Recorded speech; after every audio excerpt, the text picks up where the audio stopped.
Ségur de la santé est tout sauf une réforme du système de santé. Il n'y a absolument pas une réorganisation des soins. On a mis 23 milliards sur l'hôpital en effaçant une partie de la dette, en augmentant un peu les salaires. C'est bien, mais si le système ne marche pas sur ses deux jambes, d'un côté, vous avez 23 milliards sur l'hôpital et 300 millions d'euros sur les médecins libéraux qui devraient être la deuxième jambe sur laquelle on devrait s'appuyer pour éviter les hospitalisations et raccourcir les hospitalisations. Si vous n'avez pas une médecine libérale qui est vraiment efficace, qui a les moyens justement d'éviter les hospitalisations, de raccourcir les hospitalisations, avec ce Ségur de l'hôpital qui est en fait le Ségur de l'hôpital qui n'est pas un Ségur de la santé, vous relancez la machine à creuser le déficit et vous ne réorganisez pas les soins. Ils ont perdu une occasion, il n'est pas trop tard. Mais là, tel que c'est parti, on est en train de relancer la machine à creuser le déficit sans réformer le système de santé.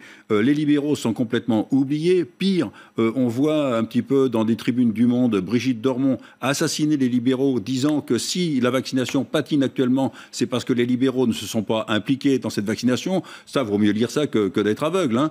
Et puis, quelques jours avant, c'est Frédéric Valtou, le président de la Fédération hospitalière, qui se permet, lors d'une conférence de presse, de dire que, effectivement, les libéraux ne sont pas suffisamment impliqués. Je peux vous dire que les libéraux qui ont monté justement des centres de vaccination, qui ont bien compris que techniquement, avec un vaccin comme Pfizer, on ne pouvait pas faire autrement de regrouper les vaccinations, ils se sont impliqués, ils ont monté des centres de vaccination avec certains maires et ils ont adapté ça, c'est-à-dire à la capacité des vaccins d'arriver. Donc, ils ont des possibilités de faire 5000 vaccinations par jour, par semaine, et on leur donne 430 vaccins par semaine. Donc, si vous voulez, ils sont prêts.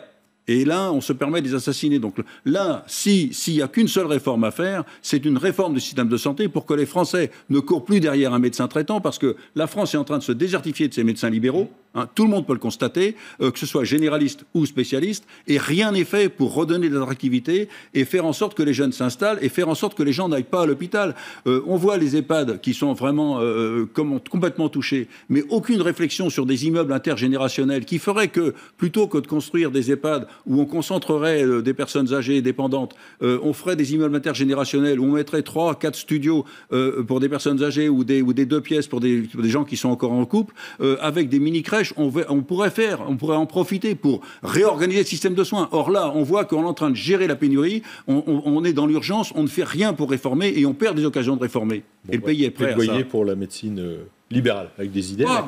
La médecine libérale, mais que la médecine libérale soit sur un pied d'égalité avec l'hôpital, que la concurrence cesse, qu'il y ait une vraie collaboration, que l'hôpital cesse de faire des consultations externes qui sont inutiles, qui mobilisent du personnel qui serait bien plus utile dans les services. Et c'est ça qu'il faudrait faire, une vraie collaboration entre la ville et l'hôpital. Je vous rappelle que moi j'avais proposé d'effacer carrément la dette hospitalière pour justement supprimer cette concurrence et que les gens ne courent pas au remboursement du déficit. Or là, on est en train de rater une occasion et c'était une occasion unique.